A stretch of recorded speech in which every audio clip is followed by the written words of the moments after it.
It could also look like this.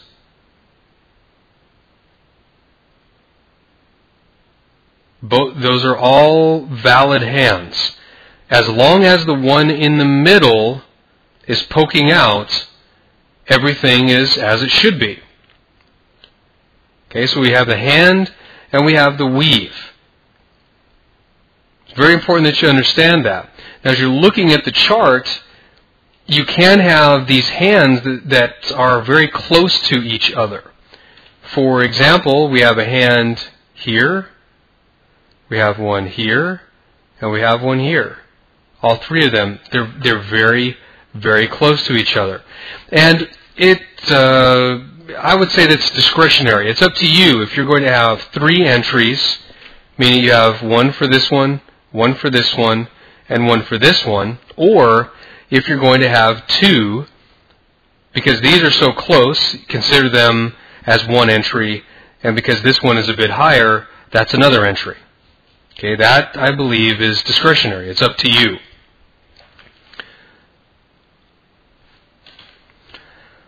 Now, the next thing that we have in this system that we talked about for aggressive traders was the idea of the radical change in price. And when you have a radical change in price away from the moving average, what we look for is a big bar that is moving opposite to the change. So if the market's moving down, we're looking for a big bar that closes up in the top half of its range in order for an aggressive trader to have an entry. And the entry would be right at the close of the bar. Now, as a conservative trader, what we look for is the market to form the 4 to 7 bar range. In other words, we want some time to go by. We don't want to just jump in the market. We want to see that if the market's moving down, that it starts consolidating, right? It goes sideways. We get the compression again.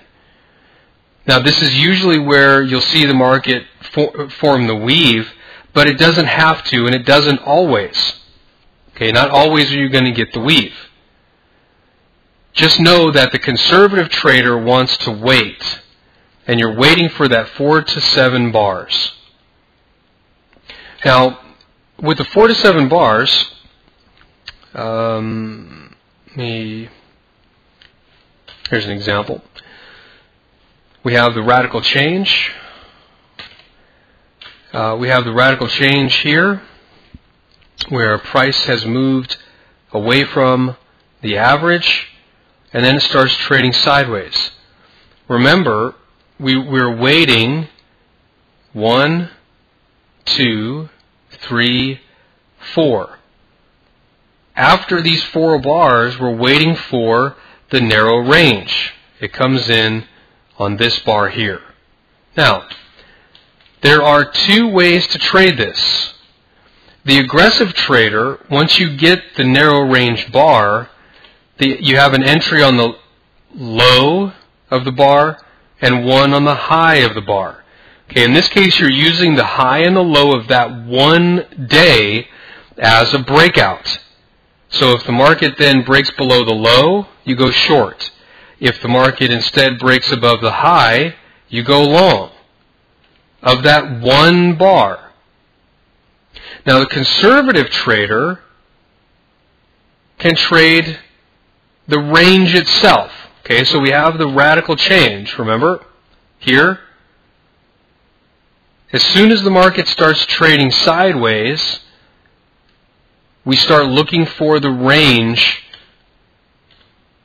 or the box, as some traders call it, here and here. So the conservative trader would wait for the market to break below that. You have to remember, if you're going, for an aggressive trader, going short below here, the stop is above the high.